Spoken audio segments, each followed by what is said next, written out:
você não precisa ganhar muito. O que você precisa é começar, ter um mínimo de noção e pensar que se você gasta menos do que você ganha, você tem um gap aí. E esse gap ele pode trabalhar para você para que você aumente a tua renda, investindo. E aí a gente não está falando de 20 mil reais por mês, 40 mil reais por mês. O que ganha, que acha que, putz, eu não tenho dinheiro para isso. Claro que tem. Se você ganha 1.500 e você gastou 1.300, você tem 200 ali. A gente não está falando aí de nível de sociedade, de salário, de prolabore, de empresário, de nada disso. A gente está falando de dinheiro que todo mundo ganha, independente do seu nível.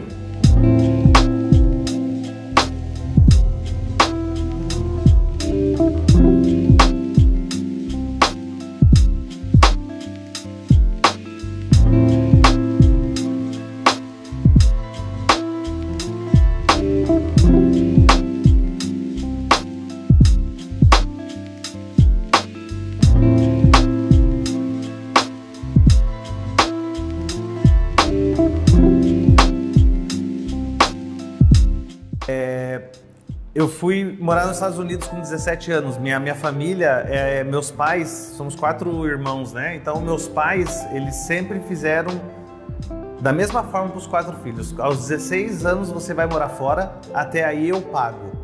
No seu retorno, se vire. Então, o meu irmão foi para o Canadá, eu fui para os Estados Unidos, minha outra irmã para o México e a caçula também foi para o Canadá. E foi lá que eu aprendi inglês. Quando eu voltei, eu comecei a trabalhar com hotelaria. A hotelaria não me dei bem, não era de pé o tempo todo, final de semana, Natal, Ano Novo, não tinha feriado e esse hotel tinha um grupo de pessoas de escolas de inglês que usavam esse hotel para reuniões. E eu sempre conversando e tal, e tinha recém voltado dos Estados Unidos, tinha 18 anos nessa época, e aí o dono de uma rede de escolas me convidou para sair do hotel e fazer um teste numa escola. Até então a Influx aí não existia, não era nem projeto. E eu fiz o teste, passei e comecei a dar aula de inglês. E comecei a me destacar. Comecei a dar aula para corporativo, sala de aula normal de escolas, e os meus chefes, eles começaram a crescer, número de alunos. Eles tinham uma franquia de uma rede, e daí eles montaram a segunda franquia, eles montaram a terceira franquia. E eu lá estava muito novinho, com 18 anos, aprendendo os bastidores de graça. Eu pedia para fazer parte dos bastidores da escola para aprender. Só que eles não queriam, porque eu era muito novo e eles também não tinham dinheiro na época para pagar um funcionário para ficar ali nos bastidores. Daí eu me prontifiquei a trabalhar gratuitamente. E aí comecei a aprender todos os passos da coordenação pedagógica das escolas. Quando eles abriram a segunda, a terceira escola, eles viram que eu era o mais bem preparado para aquele posto, porque eu já tinha aprendido tudo, eles não precisariam sair para o mercado para achar uma pessoa, sendo que eu já estava pronta para isso. Dando um salto no tempo, eu me formei em turismo e chegou um momento que eu já, acima de mim, só tinha uns donos. E eu cheguei para os donos e falei, quero abrir uma escola de idiomas. Eles falaram, agora não é o momento, a gente está numa crise que não sem tamanho, agora não é o momento. Eu falei, então eu estou indo embora. Indo embora porque eu preciso fazer mestrado, doutorado, eu quero conhecer o mundo. Troquei tudo que eu tinha construído em 4 anos como professor, coordenador e tal, eu troquei tudo por euro e fui embora para a Espanha, fazer mestrado e doutorado em turismo, que é a minha formação. Passado um ano, concluí meu mestrado, né, a parte teórica do doutorado, voltei e fui me encontrar com os meus ex-chefes. E falei para eles, eu quero montar uma escola de idiomas, porque agora, além de inglês, eu também falo espanhol. E daí eles falaram, agora piorou mais ainda, a gente não consegue abrir uma escola agora, o mercado não tá bom. Então a gente não quer ser teu sócio e a gente recomenda que você nem abra mesmo. Eu falei, então tô indo embora de novo, preciso ganhar dinheiro porque eu gastei tudo na Europa. Eu gastei em euro, foi rapidinho. Viajei muito lá e tal, e todos os estudos, moradia, comida, tudo, o euro é caríssimo. Aí fui embora para o Mato Grosso do Sul para coordenar um curso de turismo de uma faculdade. E daí, 6 meses depois, os meus ex-chefes me ligam. Eu estava fora de Curitiba, tudo isso em Curitiba, e eu estava morando no Mato Grosso do Sul. Aí eles me ligaram falando, a nossa marca está indo pro buraco. A gente precisa de você aqui, de volta em Curitiba. Eu falei, como é que vocês conseguem ir pro buraco se vocês têm 3 escolas com 1.500 alunos? Aí eles falaram, não, você não entendeu, não é a gente que está indo no buraco, não são os nossos 3 negócios que estão indo pro buraco. Quem está indo pro buraco é a marca inteira, é a franqueadora, as 220 franquias que tem na rede, todas elas estão indo por água abaixo. A gente precisa salvar os 3 negócios dos 220 que vão quebrar. Como é que surgiu a Influx na minha vida? Surgiu de uma necessidade de salvar negócio. De que ou a gente monta alguma coisa ou a gente quebra. E aí a gente viu uma oportunidade dentro desse caos. E aí eles precisavam de ajuda para montar o negócio, montar alguma coisa do zero para salvar um negócio que já existia. Como eu sou de sala de aula, pedagógico, muito de idioma e sempre dei muita aula, eles precisavam de alguém assim para a criação de um método novo para o mercado. E aí eles me chamaram para compor uma sociedade aonde eu entraria na sociedade com o meu know-how e principalmente com a confecção de uma metodologia que viesse para o mercado para funcionar e ser um sucesso.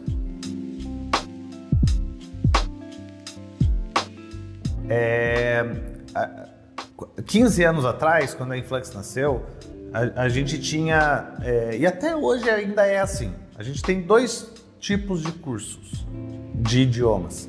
O curso que é longo, tradicional. Você aprende, realmente aprende, mas você demora 8 anos, 10 anos, 12 anos. Você coloca uma criança, ela sai do curso quando já é adulta. Então, assim, é muito longo. E entrega, realmente você aprende. A gente está falando de cursos aqui dos anos 80, muitas vezes sem renovação, meio tradicionais, cursos tradicionais. E a gente tem o outro lado aqui de cursos milagrosos, os cursos que você sai falando em 12 meses, em 8 meses, em 1 semana. Milagre. A gente não vê no mercado, não é muito comum isso hoje, quem dirá 15 anos atrás. A gente não vê um curso que seja rápido, não milagroso, mas rápido, e que entregue o que o cara entrega em 10 anos. Existe um canal aqui, um gap entre o milagroso e o tradicional. A gente viu essa oportunidade, e é aqui que a gente entrou, e é aqui que a gente focou, e é aqui que foi o grande sucesso, a grande oportunidade, com um método que funciona dentro de um canal que é inexplorado. Eu sou muito do esporte, assim, sabe? Então eu tento me inspirar muito nos esportistas. Se eu pensar em alguém internacional, eu me espelho muito no Michael Jordan, por exemplo. Para mim é uma referência. Mas nada se compara, para mim, em questão de referência, de querer traçar um mesmo caminho, como, claro, dentro das suas, cada um na sua, né? Mas nada se compara como o Guga como tenista. E eu explico. É uma coisa surreal. Isso que eu tô deixando o Ayrton Senna um pouquinho de lado aqui, porque eu não tive o prazer de um dia conversar com ele, mas estar com ele. E com o Guga eu já fiz isso umas 3, 4 vezes, então eu sei da humildade, sei. Mas onde é que eu quero chegar? Como que uma pessoa faz para ser número 1 do mundo naquilo que se faz, independente do que seja? Eu tô falando do Guga tenista, mas qualquer um que seja o melhor do mundo, como é que o cara consegue? Qual é o tamanho da dedicação que o cara tem que ter? A força mental, a força física, tudo isso já é de tirar o chapéu. Atrelado a tudo isso, a gente tem um Guga que foi esse número 1 do mundo sem apoio, sem um governo dando dinheiro. ele montando a própria quadra para ele poder jogar, perdeu o pai novinho num torneio. Como que um cara desse se torna número 1 do mundo? O melhor do mundo. E você vê o melhor do mundo assim, imagine o melhor do mundo, o melhor contador do mundo, investidor do mundo, tenista do mundo, jogador de futebol do mundo, e você poder ver essa pessoa exercendo aquilo que é o melhor do mundo. Não tem preço. E a gente tem aqui no Brasil um cara desse. A parte mais difícil é que você tem muito mais percalços assim, de tudo quanto é lado, inclusive do próprio país onde você vive. Então assim, o empreendedor hoje ele precisa, antes de tudo, não é só ter uma grande ideia, mas ele também tem que ver lacunas, problemas dentro das leis do seu país, para que você consiga driblar tudo isso. Isso é muito cansativo, isso é muito ruim, exige dinheiro, exige tempo para você ver aonde que você pode se moldar de tal maneira que você vai entregar alguma coisa boa e ser remunerado por isso. Então o governo é contra, o teu concorrente é contra, e às vezes até pessoas da sua própria casa são contra. Então você tem que ser um super ser humano, né? Então, ao longo dessa caminhada, parece que tudo é contra, e você tem que ser muito dedicado para que você consiga chegar lá.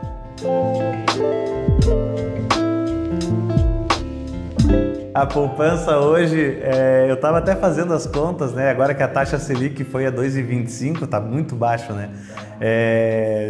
Poupança está rendendo 0,17, acho que é 0,2 para menos ainda, né? Realmente não faz sentido algum, né? Não tem cabimento. Hoje você tem investimentos aí que você não precisa pagar imposto de renda, né? A caderneta de poupança ela é muito baixa, só gera riqueza pro banco mesmo, né? Um ativo pro banco, mas pra gente, os meros mortais, é um investimento que não faz sentido, né? Não faz sentido. É só você ter um mínimo de conhecimento aí que você vai ver que você pode dobrar, triplicar isso fazendo tudo errado.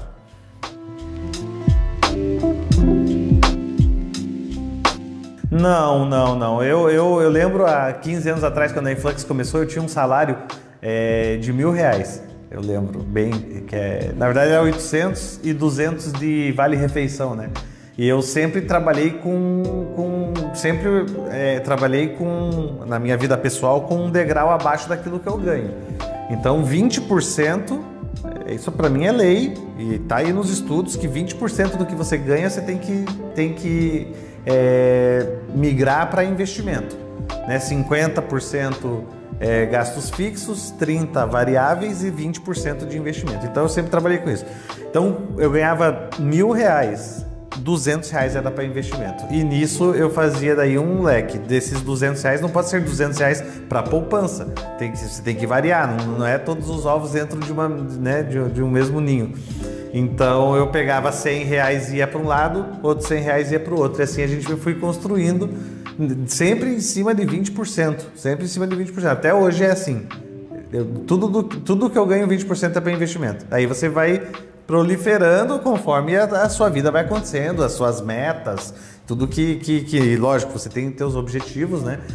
Cada um não tem aí certo ou errado, né? Tem a meta que você tem, o goal que você quer fazer, e aí você vai trabalhando isso dentro de rendas variáveis, bolsa, previdência privada, e cada um tem a sua estratégia. Então, fechou.